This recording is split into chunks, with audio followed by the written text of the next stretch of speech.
En este espacio abordaremos desde un punto de vista objetivo y científico qué es el cambio climático, cuáles son sus causas y consecuencias y cómo podemos combatirlos. En primer lugar, hay que aclarar dos conceptos que, si bien están estrechamente relacionados, con frecuencia cometemos el error de tomarlo como sinónimos, que es el cambio climático y el calentamiento global.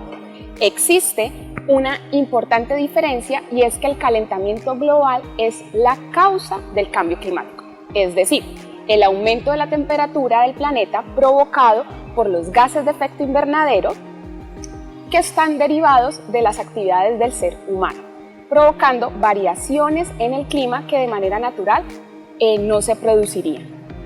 La Tierra ya se ha calentado y enfriado en otras ocasiones de forma natural, pero lo cierto es que estos ciclos siempre han sido demasiado lentos, necesitando millones de años, mientras que ahora, y como consecuencia de las actividades humanas, estamos alcanzando niveles que en otras épocas trajeron consigo extinciones en apenas 200 años. Causas y consecuencias del cambio climático. La principal causa del cambio climático es el calentamiento global. Tiene múltiples consecuencias negativas en los sistemas físicos, químicos y humanos, entre otros efectos. Empecemos por el principal. El efecto invernadero es un proceso natural que permite a la Tierra mantener las condiciones necesarias para albergar vida. La atmósfera retiene parte del calor solar sin el efecto invernadero. La parte media del planeta sería de 18 grados centígrados bajo cero. La atmósfera está compuesta por diversos gases que en la proporción adecuada cumplen con su cometido. El problema es cuando las actividades humanas aumentan la emisión de gases en el efecto invernadero. ¿En qué momento comenzó a decir el hombre en el cambio climático? Los expertos coinciden señalar la revolución industrial como el punto de inflexión en que las emisiones de gases de efecto invernadero arrojadas a la atmósfera empezaron a dispararse. Industrialmente, las revoluciones en otras muchas pequeñas industrias como la agricultura, la demografía, la tecnología y los medios de transporte. Dentro de las causas que provocan el calentamiento global, tenemos el primero, que es el aumento de los gases de efecto invernadero. ¿Cuáles son estos gases? Comenzamos con dióxido de carbono, que es un compuesto químico sumado de los elementos carbono y oxígeno, el cual es provocado principalmente por la quema de fósiles para la generación de electricidad, el transporte, la industria y la edificación. También es provocado por la producción de cemento y otros bienes como consecuencia de la deforestación. Otro de los gases es el metano, CH4, también es un compuesto químico, el cual es provocado principalmente por la ganadería, la agricultura, el tratamiento de aguas residuales, la distribución de gas natural y petróleo. La industria de la minería del carbón también es responsable de este gas metano. Dentro de los otros gases de efecto invernadero tenemos los compuestos halogenados. Estos compuestos halogenados son gases de origen antropogénico, es decir, resultado de las actividades humanas. No son nocivos para la capa de ozono, pero sí aumentan el efecto invernadero y se da principalmente por la producción química. También tenemos el óxido de nitrógeno, NO2, el cual es provocado por el exceso del uso de fertilizantes, el empleo de combustible, la actividad química y el tratamiento de aguas residuales. Y por último, tenemos el ozono troposférico. Este ozono troposférico es un ozono que se encuentra en la troposfera que queda entre la superficie del planeta Tierra y 18 kilómetros por la zona ecuatorial. Sus mayores concentraciones se localizan entre la superficie terrestre, que es entre la superficie terrestre y los 10 kilómetros de altura. Y esto se llama ozono superficial. Adicional de ser un gas de efecto invernadero, también es nocivo para la salud humana, ocasionando daños respiratorios y en pulmones. Dentro de la segunda causa que tiene el cambio climático tenemos la destrucción de los ecosistemas marinos y terrestres.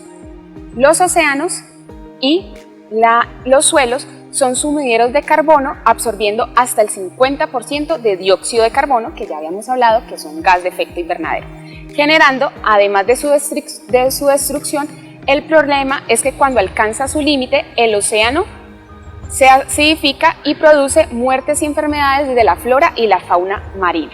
La tercera causa es el aumento de la población. Una población cada vez más numerosa necesita cada vez más recursos, lo que acelera el aumento de la emisión de gases de efecto invernadero en todos los procesos de producción. Consecuencias del cambio climático. Este aumento global de la temperatura trae consecuencias desastrosas que ponen en peligro la supervivencia de la fauna y la flora de la Tierra, incluido del ser humano. Entre los impactos del cambio climático se destaca el derretimiento de la masa de hielo en los polos, que a su vez el aumento del nivel del mar. El cambio climático también aumenta la aparición de fenómenos meteorológicos más violentos, como sequías, inundaciones, desaparición de especies y animales. Algunos efectos ambientales observados son cambios de los ecosistemas y desertificación, derretimiento de los polos y aumento de los mares, acidificación de los océanos, fenómenos meteorológicos externos, extinción de especies, migraciones masivas. ¿Cómo podemos combatir el cambio climático? En primer lugar, el cambio climático no se puede evitar, pero sí podemos reducir sus efectos y adaptarnos a sus consecuencias. Podemos combatirlo mediante la aplicación de medidas a pequeña y gran escala que ayuden a frenar el cambio climático. Estas acciones se conocen como medidas de mitigación y adaptación al cambio climático. Mitigar los efectos consiste en poner en marcha acciones para reducir y limitar las emisiones de gases de efecto invernadero, con el objetivo de evitar que la temperatura global del planeta siga aumentando. Estas acciones consisten, vamos a nombrar la mayoría de las acciones, en una mayor inversión en energías renovables, una transición hacia la economía baja en carbono, promover la eficiencia energética, implementar medios de transportes eficientes, transportes públicos eléctricos, bicicletas, motos eléctricas, compartir el automóvil y automóviles eléctricos también.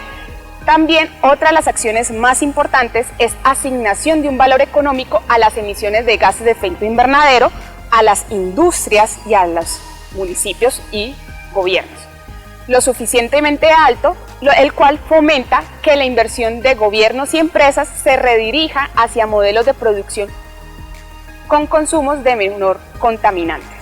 Otra de las estrategias es la adaptación a entornos. La adaptación está enfocada a acciones para reducir la vulnerabilidad ante los efectos del cambio climático.